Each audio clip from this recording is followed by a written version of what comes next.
책 읽기 효과들이 뭐냐면요, 저자가 정한 주제를 첫 장부터 끝장까지 읽을 수 있어요. 교과서는 추려서 낼 수밖에 없잖아요. 처음부터 끝까지 읽는 경험은 못해요. 근데 원책 읽기 그걸 할 수 있어요. 저자가 된다는 얘기는요, 내가 너무 표현하고 싶은지 있을 때 진짜 저자가 돼요.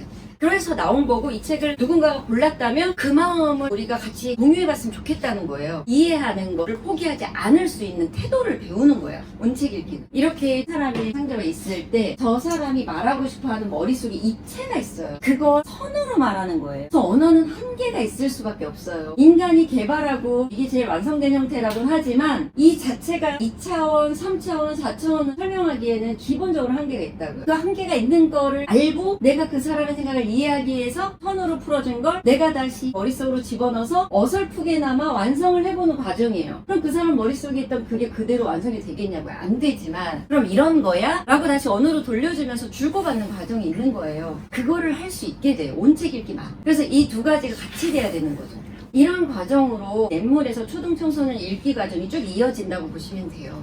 책 읽기는 어렵습니다. 방금 말씀드린 그런 것 때문에 그렇습니다. 그렇지만 우리는 책 읽기만으로 타인을 이해할 수 있습니다. 그래서 포기할 수가 없는 거죠. 그러면 이 어려운 걸 하고 싶게 해야 하잖아요. 모든 주체는 자기 욕망에서부터 출발해요. 내가 이 세계가 너무 궁금해요. 이 세계가 너무 궁금하면 저 사람이 하는 게 어려워도 들어요. 책도 마찬가지예요. 내가 이 세계가 너무 궁금하잖아요. 어려운 책을 놓지 않아요. 그러니까 어려운 책을 읽게 하려면 어렸을 때부터 갖고 있는 책에 대한 궁금증이 있다면 들어주고 대답해주고 찾아주고 하시면 돼요. 그리고 두 번째가 아주 사소한 것부터 시작해야 돼요. 나는 왜 비행기가 좋지? 그러면 그걸 같이 계속 얘기해주는 거예요. 그러면 다른 것도 똑같네로 연결되는 거예요. 동물도 똑같네. 아, 그럼 기계하고 동물의 이런 작동 방식이 연관되네, 이렇게 가는 거거든요, 확장은. 근데 이걸 알려면요, 일기를 쓰라고 저는 계속 얘기를 해요. 일기가 가장 기본적인 쓰기거든요. 이게 최종점이에요. 입시 논술도 일기 쓰기로부터 도착하는 거예요. 내가 궁금한 게 평상시에 있어요. 그럼 논술 문제 이렇게 나왔어요. 그럼 내가 이렇게 할 수밖에 없다고 결론을 내는 거예요. 그 논술에서의 문제는 800자밖에 안 돼요. 길어봤자 1200자예요. 짧아요, 생각보다. 그러면 거기에 중원본 하면 안 되는데요. 그게 자신 있어야 중원본 하지 않게 돼요. 자기에 대한 확신이 있으려면 내가 누구고 난 이렇게밖에 할 수 없고 난 이걸 너무 좋아해서 누가 뭐래도 난 이렇게밖에 말할 수 없어 라고 할 때 한 문장 이외에 부가 설명을 안 해요. 그렇게 자신 있게 이어가는 글쓰기를 할 줄 알아야 되는데, 그런 자기 탐색은 12년으로 부족하니까 옆에서 돕고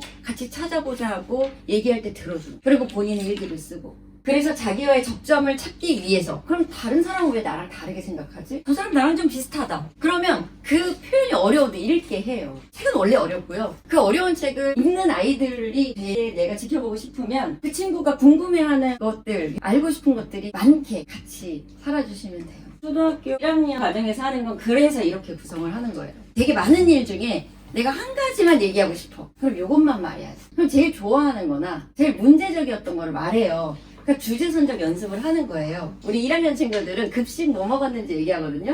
아까 말씀드렸던 것처럼 점심 뭐 먹었나 하면 머릿속에 일단 그림을 떠올리잖아요, 식판을. 그럼 뭐부터 얘기할지를 얘기하잖아요. 그럼 어떤 친구들은 이렇게 구성을 이렇게 밥부터 해서 돌아가는 친구들이 있고요. 어떤 친구는 맛있는 거부터 말하는 친구들이 있고요. 어떤 것들 내가 제일 먹기 싫었던 거부터 얘기하는 친구들도 있고요. 순서가 다 달라요. 그러니까 이제 이런 연습을 하는 거죠. 그리고 이제 시 낭송하고 베꼈어요. 여러분들 많이 걱정하시는 맞춤법 뭐 이런 걸 이제 조금씩 연습해 나가고, 또 하나 제가 초등학교 1, 2, 3학년 친구들은 시를 계속 낭송하고 베껴 쓰는데요. 아까 저도 말씀드렸다시피 AI 시대가 열려서 AI랑 다른 인간이란 무엇인가를 많은 토론 자리에서 얘기를 해요. 그럼 다른 건 크게 두 가지예요.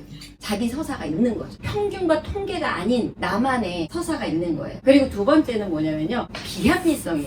AI는 합리적인 것만 해서 주고 이건 하지마 해 라고 말하는데, 인간은 아무리 봐도 안 될 건데 거기에 매달리거든요. 진화가 똑같은 방식이었잖아요. 돌연변이가 다양성을 만들어냈거든요. 그런 점에서 인간의 고유성을 드러내는 건 문학인데, 그 중에서도 가장 대표적인 게 시예요. 소설은 그래도 어떤 구조도 있고 분석할 수가 있어요. 글이 많으니까. 근데 시는 아무리 봐도 어려운 이유가 뭐냐면요, 뭐 시적 허용이라는 걸 얘기해서 문장 파괴, 문법 파괴 되잖아요. 근데 이렇게밖에 표현할 수 없어서 그렇게 시를 표현하는 거거든요. 멋있어 보여서 그걸 따라하고 싶어서 막 일부러 파괴하면 그 맛이 안 나잖아요. 그게 그래서 그래요. 그 시가 막 다 파괴된 것처럼 보이는 건 실제로 인간이 느끼는 감정이 나는 이렇게밖에 표현이 안 돼. 그래서 이렇게밖에 표현이 안 돼서 이렇게 드러낼 수 있는 유일한 장르가 시예요. 그런 여러 가지 이유로 시를 낭송하고 비껴 쓰고 해요. 그 뒤에 남은 시간 동안 제가 책을 읽어줘요. 1학년 친구들의 과제는 그 시간 동안 가만히 앉아있기예요. 2학년부터는 온책 읽기를 해요. 책 한 권을 한 달 동안 읽어요. 조금씩 쪼개서 길게 멈추지만 않으면 끝까지 읽을 수 있다. 그게 넷몰의 유일한 목표예요. 그리고 읽어온 내용을 재구성해서 말하기를 해요. 내가 재구성해서 말하면서 나라는 정체성이 드러나요. 함께 읽으면서 내용을 정리하니까 각 시간마다 필기가 다 달라지죠. 이건 성인까지 계속 할 수 있는 걸 매 시간 조금씩 연습하는 거예요. 그 시간이 힘들어요. 그리고 지루해요. 재밌지 않아요. 그런데 너무 힘들다 할 때가 이제 한 20분 남았을 때예요. 그럼 그걸 하면 오늘도 했다. 그 다음에도 또 할만하다, 힘들다, 이렇게 그거를 계속 하는 거죠. 그러고 나면 자기 혼자 책을 읽을 수 있는 독서가가 될 수 있어요. 다른 책을 읽을 때 똑같이 독서 노트를 펴고 읽으면서 여기에서 한 줄 내 인상 깊었던 거 메모해. 단어로라도 50페이지, 100페이지 읽었는데 한 페이지 안에 내가 정리한 문장들 있잖아요. 그게 연결돼요. 그게 요약하기예요. 그러면 그 요약하기 문장을 보면 새로운 게 내 생각이 떠올라요. 그걸로 생각을 정리하는. 4, 5학년은 90분으로 늘어나서 사자수학을 해요. 이때부터는. 한자가 개념어의 심이잖아요. 너무 지루하지 않으면서 문장으로 구성되어 있다는 걸 하고, 사자수학이 효, 형제, 친구 이 관계를 말하는 거거든요. 효도 같은 경우에는 공자 이야기들을 많이 얘기해주면서 형식과 의례를 통해서 추상적인 걸 느끼게, 초창기에 공자는 그런 의미에서 혁명가였거든요. 형식이 없던 시대에 형식을 만드는. 4학년도 400자 쓰잖아요. 그럼 5학년 때 600자 뭐 이런 거 아니야. 청소년이 끝까지 계속 400자야. 그런데 이 400자를 더 잘 구성할 수 있게 되지. 6학년 친구들은요, 이 청소년 가기 전에 다 적어요. 청소년 이 과정에서 그 완역본으로 일리아스와 오디세이아를 읽어요. 근데 그 전에 트로이 전쟁이라고 두 권이 묶인 책이 있어요. 그 원래 있는 책을 훼손하지 않으면서 잘 엮여진 책들이 꽤 많거든요. 비룡수에서 나온 트로이 전쟁 책이 이 두 권을 잘 엮어놨어. 그 책으로 8주를 해요. 그리고 세계사, 건브리지 세계사로 8주를 해요. 그리고 나서 우주, 천문학, 진화학, 그리고 뇌과학, 인간으로 점점 집중되어 오는 3권을 해요. 그리고 이제 한국사, 동학농민운동, 동양철학은 이번 생 어디까지 알고 있는 오행과 음양을 해석하는 그 안에 동양철학 내용이 있거든요. 우리나라의 음양, 오행, 만세력 안에 들어있는 오행의 운행에 대한 거, 그 안에 천문학이 들어있다. 동양철학에 집중해서 어떤 걸 해석해야 되는지. 서양철학은 10대를 위한 정의를 무엇인가를 해요. 이 책 싫어하는 사람 한 명도 못 봤어요. 아이들 중에. 너무 재밌어요. 첫 번부터 전차 기관사의 딜레마부터 나오고, 안 죽으면 안 돼요, 안 죽이면 안 돼. 이게 한 명으로 가야 되냐, 5명 방향으로 가야 되냐, 그럼 중간으로 가면 안 되냐, 멈출 수 있지 않냐. 근데 이게 되게 인간다운 발현인 거예요. 그런 상상하고 싶지 않은 거죠. 우리 고전으로는 구원몽을 읽어요. 하나도 무슨 말인지 모르겠대요. 그거를 지금 경험해야 나중에 우리 고전들을 접할 때 뭔지 알 수 있어. 그리고 얘기를 해주고, 그리고 오만과 편견을 읽습니다. 세계문학전집으로. 저 민음사생 그걸 읽고 나면 제가 그래요. 너네들은 이제 저 책들을 다 읽을 수 있어. 세계문학의 세계가 열리는 거야. 뭐 이렇게 얘기를 하는데요. 그렇게 6학년 시기를 보내요. 칼 세이건이 이런 표현을 썼어요. 이해는 일종의 황홀경이다. 도파민 폭발하는 거죠. 제가 하는 역할이 이거라고 보시면 돼요. 친구들이 이해가 안 가서 그냥 왔는데 듣다가 시 묻는 장면들을 하나하나 포착할 때가 있어요. 그거 뭔지 이제 알았다. 이렇게 연결돼. 어쨌든 시간이 제한돼 있으니까 그 안에 이제 이해해야 될 것들을 막 설명하면서 애들 막 눈 보고 막 질문하고, 그래서 이 친구들이 일단은 질문하지 말고 지나가요 뭐 이런 얘기를 하고, 그래서 끝나고 제가 400자를 간절히 원하는 이유가 그거예요. 말 안 해주니까. 그럼 이제 그때 얘가 그래도 이건 들었나 봐. 이런 안심을 하는 거죠. 근데 그것들이 이어지는 거예요. 코스모스는 13회로 하게 되거든요. 그럼 13회 동안 자기가 400자 글자를 13번 쓰는 거예요. 그것만 모으면 코스모스에 대한 감상이 되는 거예요. 한 권에서 13개의 자기가 꽂힌 주제를 찾은 거예요. 어른들도 이렇게 못해요. 그러니까 기록해 놓는 거죠.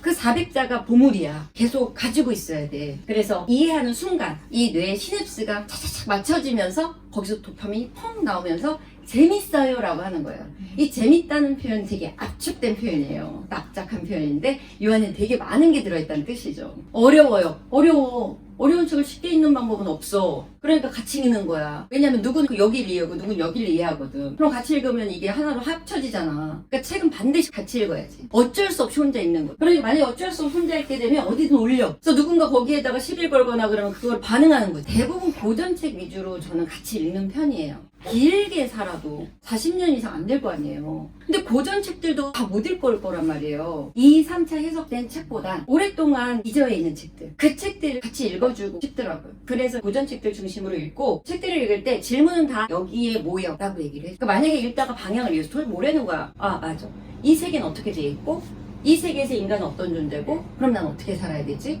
이걸 떠올려. 그럼 이 책의 이 부분의 방향을 읽다가 뭐라도 찾아내겠지. 비판적 읽기를 비판적이라는 말을 제대로 이해하자고 얘기를 해줘요. 보통은 비판적이라는 얘기는 나는 동의하지 않겠어. 처음부터 거리를 둬야지. 이렇게 생각하는 게 비판이 아니다. 왜냐하면 비판이라고 하는 걸 제대로 읽어야지 칸트의 3대 비판서가 뭔지 알 수 있어요. 칸트의 3대 비판서는요. 순수이성 비판, 실천이성 비판, 판단력 비판이거든요.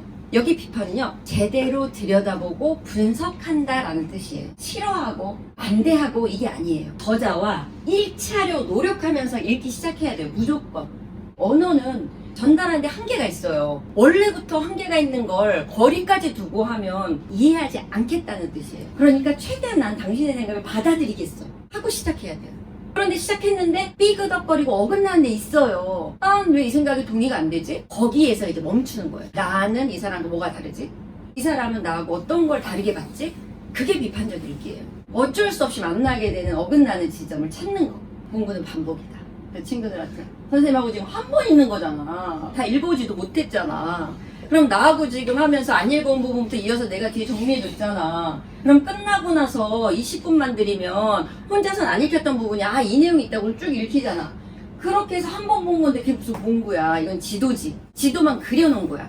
그런데 말씀드렸다시피 12년 고등학교까지는 그냥 지도 그리기도 바빠요. 그 체력도 안배가 안 된다고요. 그러니까 그걸로 충분한 거예요. 다 못 읽고 와도 어쩔 수가 없어요. 청소년 시기는 원래 어려운 시기이기 때문에 그때 읽어야 돼요.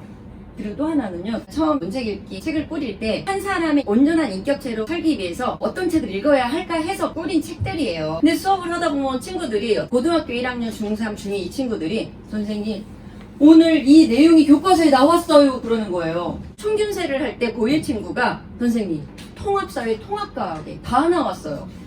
너무 신기해요. 그 친구가 너무 기뻐하는 거예요. 그걸로 됐다. 너가 기뻐하니.